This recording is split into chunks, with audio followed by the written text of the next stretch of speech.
కృపలో క్షేమము నీచితివి, కృపకు పాత్రులుగా చేసితివి. కృపలో క్షేమము నీచితివి, కృపకు పాత్రులుగా చేసితివి. కృపను గూర్చి పాడెదనేను, కృపను గూర్చి పొగడెద నిన్ను. కృపను గూర్చి పాడెదనేను, కృపను గూర్చి పొగడెద నిన్ను.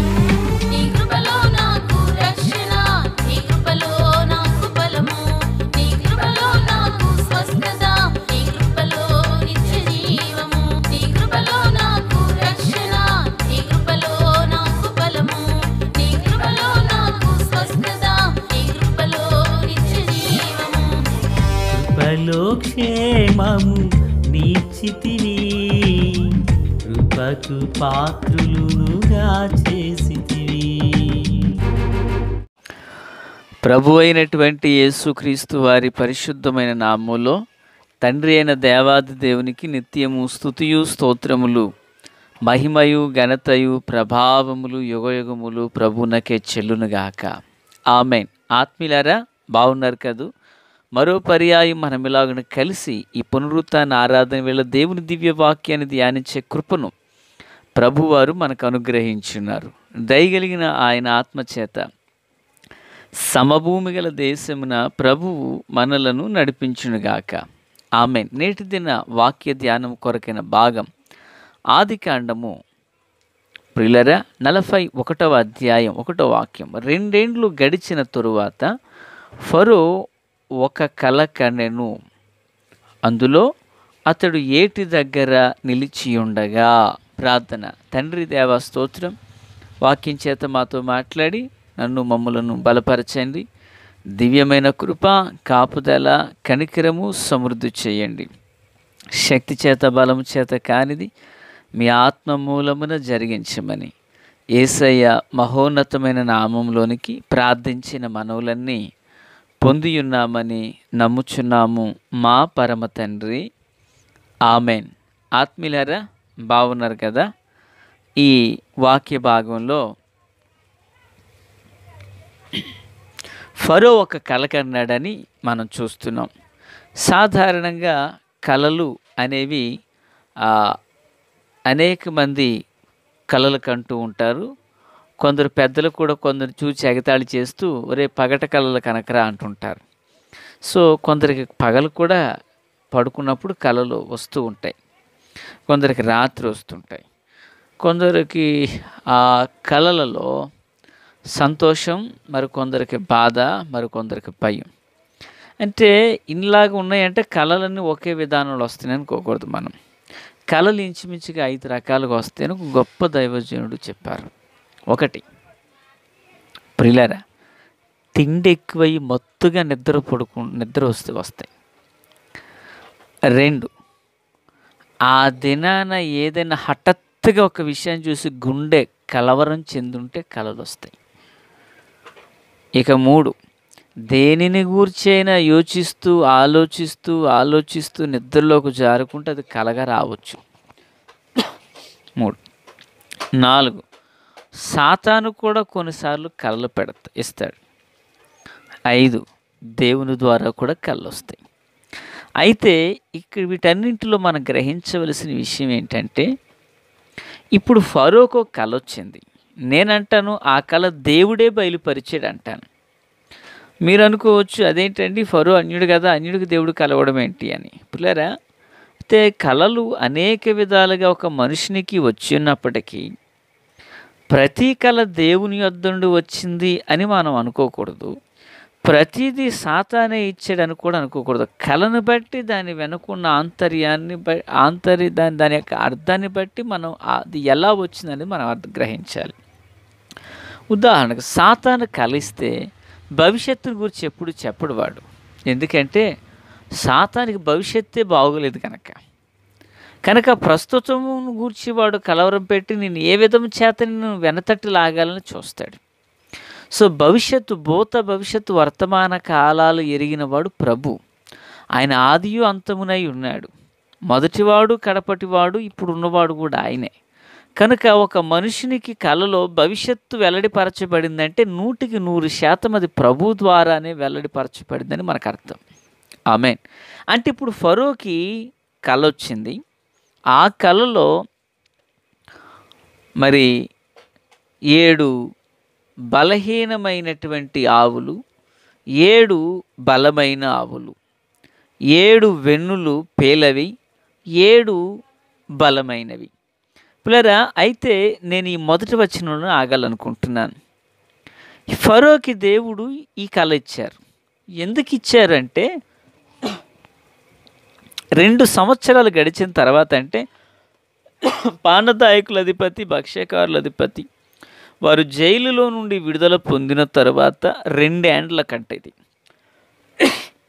అంటే ఈ 2 ఏండ్లు యోసేపు ఎక్కడున్నాడు? జైల్లో ఉన్నాడు.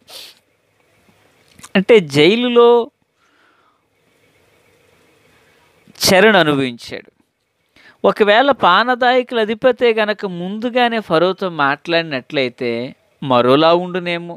కానీ పై వచనంలో మనం చదివాం కదా 40:23లో, అయితే పానదాయకుల అధిపతి యోసేపును జ్ఞాపకం చేసుకొనక అతను మర్చిపోయాడు. మర్చిపోయిన వ్యక్తికి దేవుడు జ్ఞాపకం చేయొచ్చు కదా. అలా చేయకుండా ఫరోకు కలనిచ్చాడు. పిల్లరా, దేవుడు సమస్తాన్ని ఎరిగినవాడు. అపోస్తులు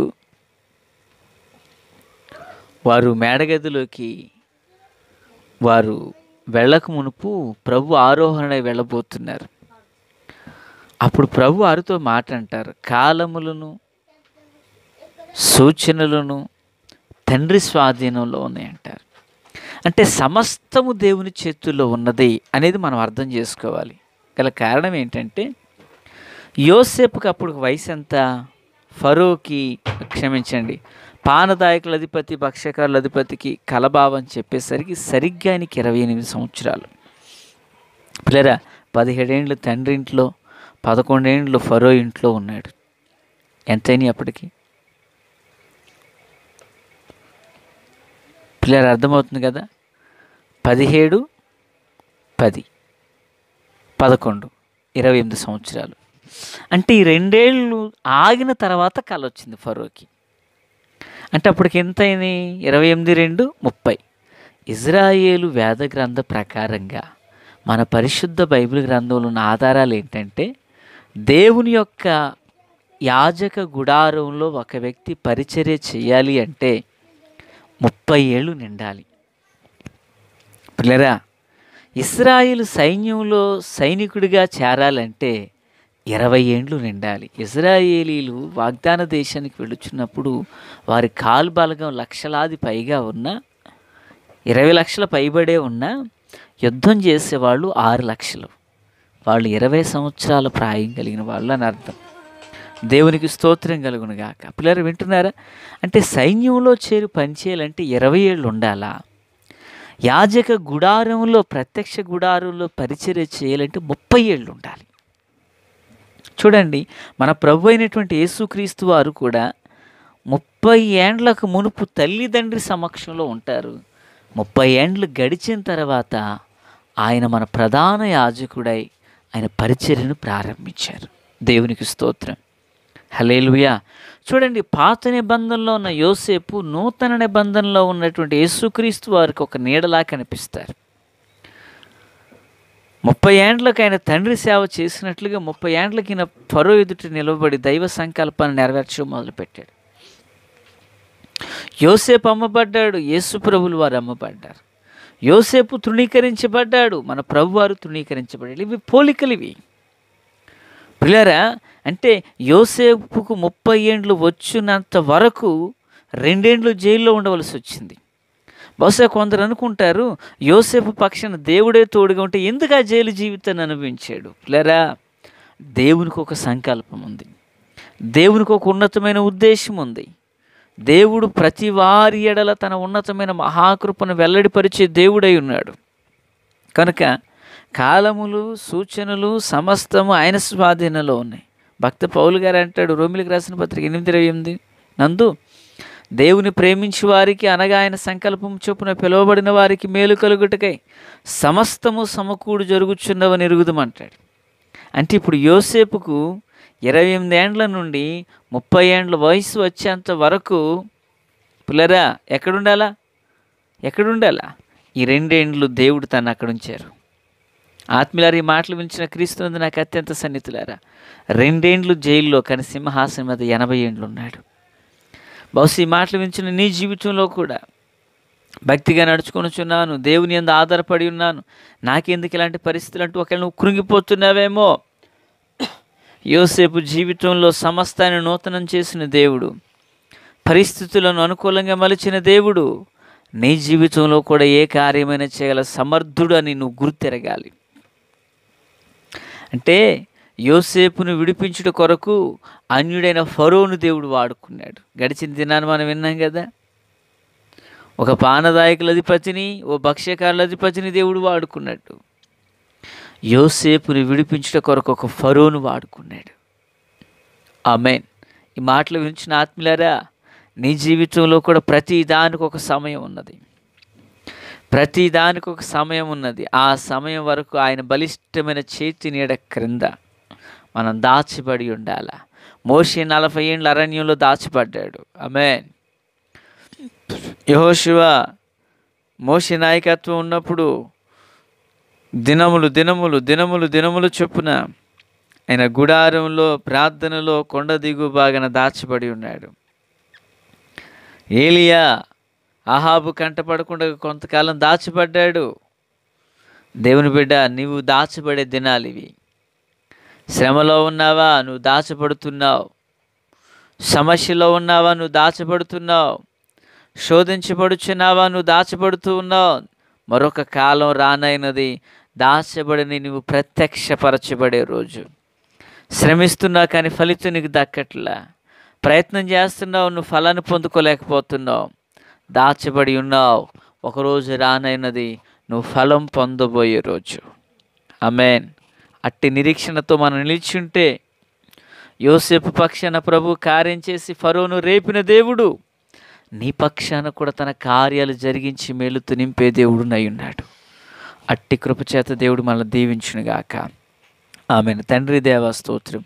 వాక్యం అందరి హృదయాల్లో ఫలభరితం చేసి మేలుతో నింపి నడిపించి రహస్య రాకడ కొరకు సిద్ధం చేయండి. యేసుక్రీస్తు నామమున ఆమేన్. Praise the lord.